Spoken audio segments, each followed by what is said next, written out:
eh, hago recordar, sobre todo a estos amigos en esta fiebre que ha empezado en las redes sociales de hispanistas, ¿no? Que salen diciendo que en realidad le hicieron un favor a estos pueblos autóctonos originarios porque ellos venían a traer la luz de la iluminación del bien.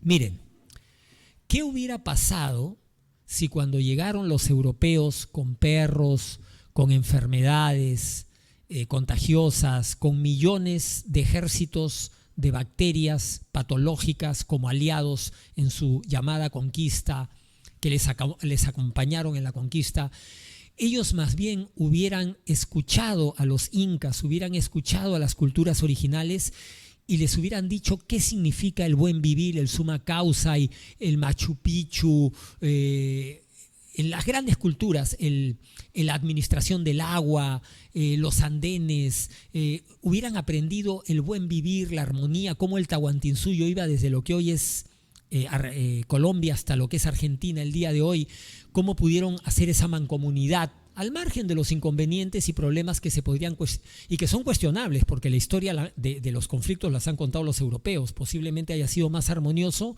de lo que imaginamos. Pero ¿qué hubiera pasado si esos europeos hubieran aprendido el Summa Causa, la ecología, el Aini, la reciprocidad, la empatía?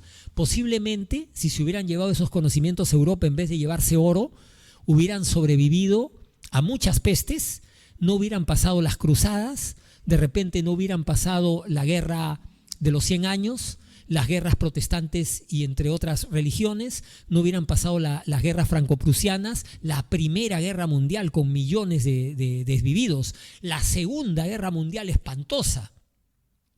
Entonces ellos han recibido su peor castigo en no haber valorado haberse llevado un conocimiento que valía más que el dinero.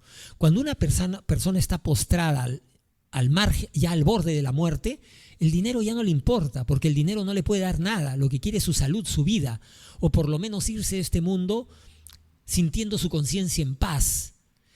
Imagínense cómo ha vivido Europa. Ahora hay algo peor que eso. Imagínense cómo vive Europa hoy. Después de toda esa experiencia bélica, siguen en guerra en Europa, ¿o no? Siguen poniendo en peligro a todo el planeta, porque tienen tecnología para acabar con todo el planeta en una guerra. Miren cómo están en Asia, miren cómo están en el Medio Oriente.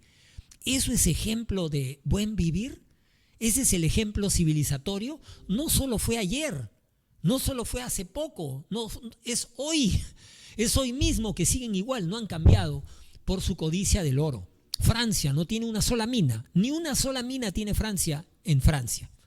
Pero sin embargo es el cuarto o tercer productor de oro del mundo, pero con minas ajenas, minas en diferentes partes, en el Caribe, minas en África, de un oro que no es de ellos, pero son los cuartos productores y viven como ricos y tratan mal a los peruanos y a los latinos cuando van allá, porque nosotros lamentablemente no hemos sabido darnos nuestro valor y decir qué tengo que hacer yo para allá para visitar en ese grupo de gente, ¿no?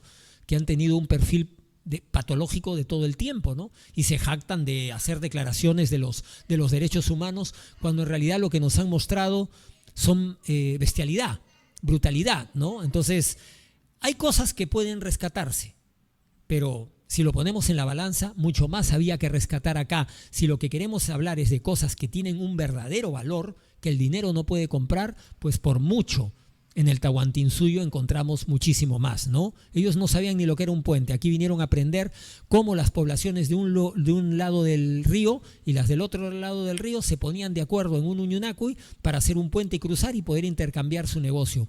Aquí nosotros no deberíamos de esperar a que se caigan las fronteras políticas. Deberíamos de derrumbar las fronteras políticas con una mancomunidad económica.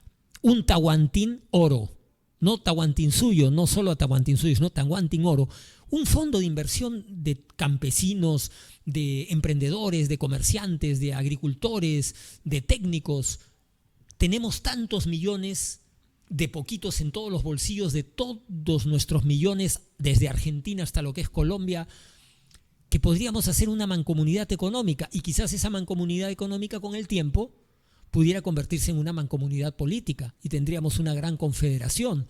Porque ese cuento de que Bolívar y que San Martín, por favor, eso de ir pasando una vez que tú cierras un país y le haces una constitución y al otro le hiciste una constitución, la unión es imposible, no hay manera de que se vayan a unir. Peor aún cuando hay una potencia extranjera que le dice, yo te financio tu guerra a la independencia, pero quedas endeudado conmigo de por vida y encima te crea un conflicto con uno y con otro, estás en una guerra y le vende las armas a uno y le vende las armas al otro y municiones a uno y decide quién va a ganar, porque el que gane se va a quedar con los recursos y se los va a mandar allá.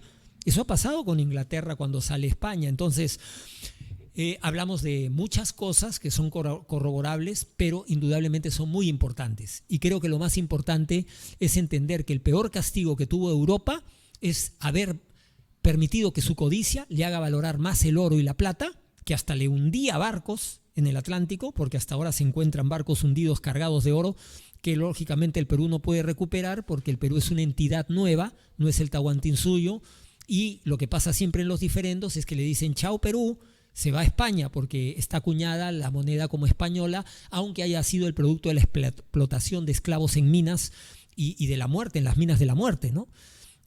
Pero si hubiera una entidad Tahuantinsuyo, tranquilamente ese oro regresaba y además indemnizaciones como hacen otros países que le cobran, como por ejemplo le cobran a Alemania, indemnizaciones por daños, por diferentes abusos que cometieron, holocaustos, etcétera, contra sus poblaciones. Entonces, miren ustedes, ¿no? China es China, se habla el chino, la India es la India, se habla el hindú, pero el Perú no hay Tahuantinsuyo. Si no hay entidad política, no hay quien reclame. O sea que básicamente la creación de las repúblicas ha sido un borrón y cuenta nueva para que nunca pueda haber un reclamo de los saqueos y de los robos a ningún europeo. Porque si no hay entidad política con asiento territorial que reclame un justo derecho, no hay nadie que reclame. Y ahí está la evidencia cuando el oro que encuentran en los galeones no viene aquí, sino vaya, o sea, es una falacia. Entonces, pero igual, su peor castigo ha sido la codicia a la plata y al oro. Porque miren ustedes, si se hubieran llevado el conocimiento del AINI, de la reciprocidad, de la empatía, del amor, de la minca, del trabajo compartido, de la unión, no el cuento del que vino y ganó con violencia, sino lo que ahora ya es propio de la investigación, no tanto de la historiografía, porque la historiografía está en manos políticas, ¿no? Ellos pueden contar una historia, han tenido 300 años para tergiversar, pero hay analistas, por ejemplo en México ya hay analistas con mucha base, con mucha coherencia, con mucho análisis que deducen que no es tan cierto esos salvajismos y esas cosas terribles que contaban, que ocurrían en los pueblos originarios, ¿no? Y peor aún, más bravo con el Perú, porque lo que llamaríamos el Perú, pero que en realidad es el Tahuantinsuyo y que no hay frontera, somos toda una gran nación. Porque el quechua, que es el idioma más afectivo en el mundo, según los lingüistas de mayor prestigio y excelencia, tienen conceptos y filosofías que no reflejan violencia. Y cuando vamos a lo que no han descubierto en el siglo XX, sino en lo que se ha descubierto en el siglo XXI de una manera más pura, como en el caso de Caral, que uno ve que no tenían cuarteles, ni ciudades amuralladas, ni vestigios de armas, ni tampoco huesos desmembrados como se encuentran en el Medio Oriente o en Europa. Entonces decimos, un momento, por un lado tenemos su filosofía, su forma de pensar, por otro lado tenemos los elementos arqueológicos, todos estos edificios monumentales, todo lo que encontramos, en realidad no habían guerras, vivían en armonía. Entonces parece que estos europeos, para justificar sus matanzas, salían con el cuento del sembrado y decir, no, estos se mataban, eran caníbales o cuanta mentira han puesto en 300 años de manejar la historia. Porque a la luz de la verdad y de manera científica, lo que se está descubriendo es que no habían esas guerras ni esos actos. Son deducciones, inferencias y hasta en muchos casos alucinaciones, y en esto tenemos que agradecer mucho a intelectuales, a catedráticos, a especialistas, antropólogos, arqueólogos que valientemente están descubriendo esto y nos están dando a la luz. Entonces hay mucha razón para elevar la autoestima nacional. Y en nuestro próximo programa vamos a poder compartir algunas canciones muy bonitas que se están componiendo en nuestra nación, más allá de izquierdas y derechas, en un sentido real de una unión, porque ahorita para derribar a lo que realmente sí sería lo que podríamos representar como el conservadurismo, ¿no? O lo radical, porque a veces prácticamente a estas organizaciones que la opinión pública dice que son no partidos políticos, sino organizaciones criminales, en realidad no se les puede llamar ni siquiera derecha, porque no tienen una ideología, a veces la gente le dice fascistas, pero tampoco tienen un sentido fascista de Estado, nacionalista. Más que todo es, juramos por la plata, en realidad, ¿no? Entonces, más que todo es gente codiciosa, agentes de lobbies, corporatocracia, psicopatocracia, ¿no? El gobierno de los psicópatas, ¿no? De los que quieren aprovecharse de los demás para ponerse arriba y poder abusar y vivir de ver el sufrimiento ajeno mientras ellos tienen un poder de encerrar, poder de dañar, poder de castigar, poder de saquear y a cambio de entregar al extranjero inmensas riquezas y de esa manera estos extranjeros se aprovechan y tienen con sus lobbies y los captan y los tienen ahí, les pagan las campañas políticas para que después les legislen, ¿no? Todos estos temas son tan importantes, podríamos explayarnos mucho más, pero hemos podido disertarlos ahora. No olviden esta metáfora para los que van a venirles a vender, que van a ponerle seguridad porque antes pudieron, porque la taza está con cólera, está contaminada, está con bacterias y ningún agua que ellos metan acá va a poder hidratar a nadie en la crisis de sed de justicia, de sed de seguridad ciudadana. Primero, que nos demuestren que están dispuestos a limpiar la casa como hicieron tantos países, o hasta el mismo Bukele, ¿no? Que dijo, ¿cómo puede haber afuera si no hay adentro? Leyes duras para casos de corrupción en funcionarios públicos. Ellos tienen que ser los primeros para tener bien como tienen que ser las cosas. El que ofrezca eso, penas duras para los funcionarios públicos en actos de corrupción, ese es el que va a cambiar las cosas porque de ahí va a venir el orden, la verdadera agua para hidratar a toda la población y no de una taza contaminada como está ahorita el Estado, las instituciones, etc.